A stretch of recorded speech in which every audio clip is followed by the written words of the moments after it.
Strap on your seatbelts and make sure your tray tables are in the upright position. It's time to go to the land down under. It's Kiwi Kraze on the NES.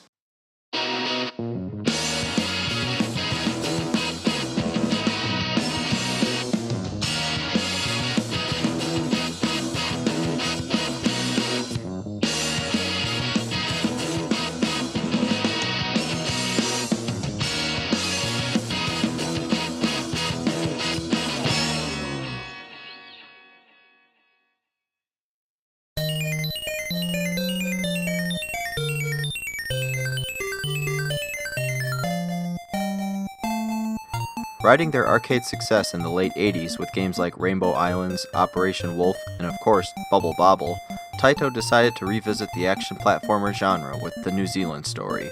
Released to arcades in 1988, the New Zealand story was met with mild success, and over the years it was ported to practically every console and home computer in existence. In 1991, the game was ported to the NES, maintaining its original title everywhere but America, where it was retitled Kiwi Kraze, a bird-brained adventure. I guess Americans at the time had no interest in games with New Zealand in the title.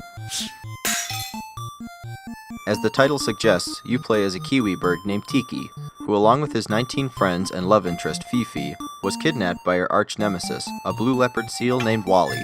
Thanks to his fast reflexes, Tiki is able to escape and must travel to New Zealand to save his friends who are now imprisoned across the country. You will travel through caves, reefs, and even an active volcano to save your friends and confront Wally in a final showdown to save Fifi. As you can tell by the footage, Kiwi Kraze isn't the greatest game to look at. The color palette is pretty drab compared to the original arcade, especially when played on the top loader. But good graphics do not a good game make. Let's go to the gameplay. Kiwi Kraze plays much like your typical 80s platformer should. You know, get from point A to point B, jumping between platforms and maneuvering around enemies. Since kiwis are birds incapable of flight, Tiki will have access to various balloons to help him along the way, including helium balloons, most vulnerable from the bottom, hot air balloons, vulnerable from the top, metal balloons, unbreakable by spikes or bullets, and ostriches, the fastest of the four. Don't think these will keep you safe though. Unless you're using the metal balloon, one brush from a hazard and you're as good as the Hindenburg. Controlling the balloons takes a little getting used to. Once in control, you must hold the A button to rise and release it to descend. Each vehicle controls a bit differently, with varying levels of sensitivity. The ostrich rises and falls very quickly. The metal balloon reacts slowly, leaving the other two somewhere in between. This control scheme can be completely bypassed by collecting the joystick item, which stops the balloon in midair and allows you to control its movement using only the D-pad. Jump off the balloon though, and you can kiss those sweet controls goodbye. I should stop and mention, I have yet to use any of the game's music during this review. Why is that? Because aside from boss battles, you'll be hearing the same 60-second loop over and over. Same 60-second loop over and over. Over and over. Over and over. So grab the remote, mute that TV, and turn on something a little more appropriate.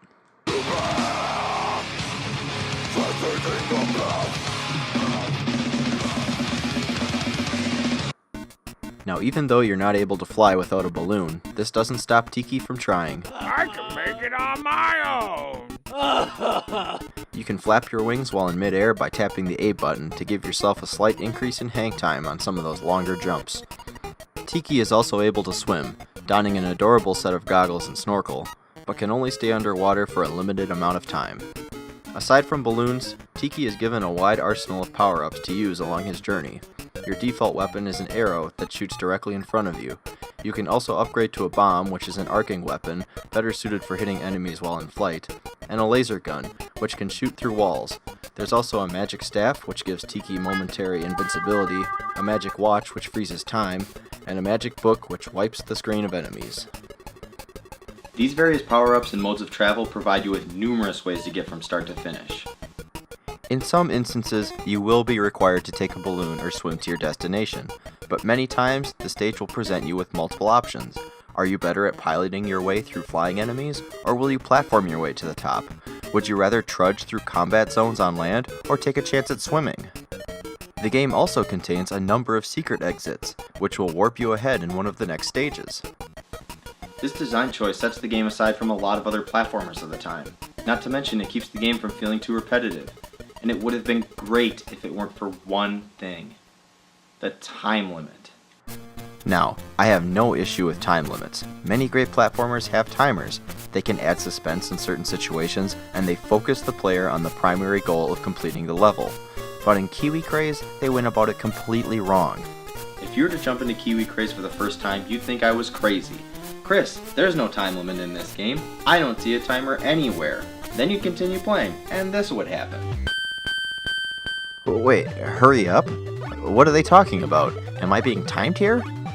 Where's the timer? Do I press select? Why do I need to hurry up? That's right, there's no timer. They don't show you, but you're definitely being timed. Trust me. Wow, they weren't kidding. Listen to that music. What's gonna happen? How do I know it's over? Ah! What's that? What's that indeed? That red devil is the timekeeper, and if he shows up, you'd better say your prayers, because if he catches up to you, you're as good as done. This wouldn't be a huge problem, since when you lose a life, you start right where you left off, except in Worlds 4 and 5. If you die there, it's back to the beginning of the stage. Why would they change the rules like that? Well, it turns out that the later stages are designed to be virtually impossible unless you take certain routes.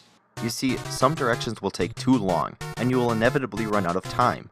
This throws the branching path design out the window, since you'll be forced to find the fastest route through the stage. And good luck finding some of these on your first playthrough. Between determining when to go up for air in World 4 and learning how to dodge hazards in World 5, you will have no time to explore, which is a real shame because these stages are huge and many of them contain secrets, but that damn timekeeper prevents you from having the time you need to seek them out. Whew. Gotta cool down. Got a little heated there. Now the game isn't all bad. Let's talk enemies. There are a pretty good number of enemies in the game, each with their own method of attack. Crabs use rolling projectiles, flying bears attack you with arrows, and these frogs carry a spread shot. These blue dudes throw boomerangs, and their flying counterparts attack upwards with spears. You've got penguins, who are fast and throw arcing rocks, and cute kittens that throw battle axes. Flame enemies cover the ground with fire, pricklies travel in groups, and bats drop spikes. With the exception of those last three, any enemy can be touched. It's their projectiles you need to worry about. That means that with the proper timing, you can jump in and steal an enemy's balloon if you so please.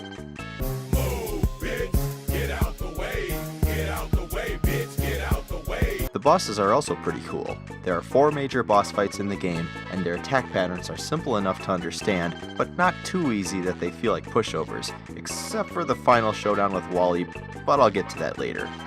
And I have to say, Wally has quite the entourage. A mechanical octopus that spits bats, a sarcophagus that shoots bullets from its chest, and a giant frozen whale that Tiki must jump inside of and kill while dodging bile? Gotta give him some creativity points on that one. Now the variety of enemies keeps you on your toes and makes for some strategic platforming. But then this happens. I can't count the number of times this happened to me. Some enemies will spawn randomly, with no dependence on where you are on the screen. If that enemy happens to be a flame, prickly, or bat, you're shit out of luck. This happens a lot more than you would expect, and makes for some really cheap deaths. Even when you know it's coming, it can be hard to avoid. Aside from this one flaw, I really enjoy the assortment of enemies in Kiwi Kraze. Unfortunately, the one gripe is a pretty major one. Now, I'm not usually one to spoil endings, even in games as old as this one. But this has to be talked about. Now, if preserving the enigma of Kiwi Kraze's ending is really important to you, then feel free to skip ahead. Now, I've gotta say, this game was not easy to complete. Those last 2 worlds were real doozies, and took me many attempts to finish, so when I got to the final boss fight and this happened...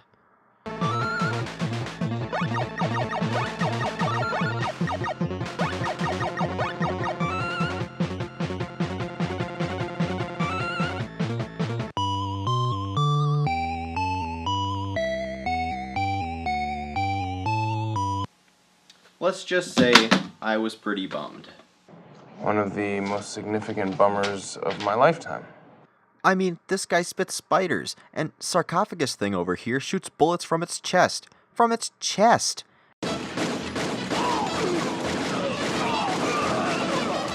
I like to see girls of that caliber. And all he could muster was a balloon and a pitiful arcing spud gun? Kiwi Kraze definitely isn't an awful game, but it's really hard to give it my full recommendation. It tries really hard to give you a unique and adventurous experience, but it falls short due to some questionable design choices and poor enemy placement. Now remember, this is the NES version we're talking about. I don't have a lot of experience with the arcade original, but if you're interested in learning more about it, check out My Life in Gaming's game retrospective of the New Zealand story, where they discuss the original arcade and a number of its console ports. If you're into retro platformers and you can find it for cheap, I say pick it up. Give it a shot. Thanks for sticking around for this episode of Zero Counts. See you next time.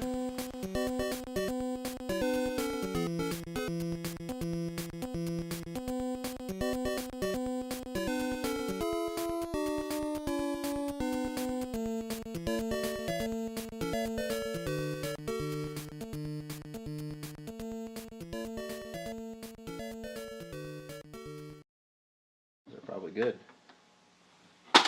Ooh.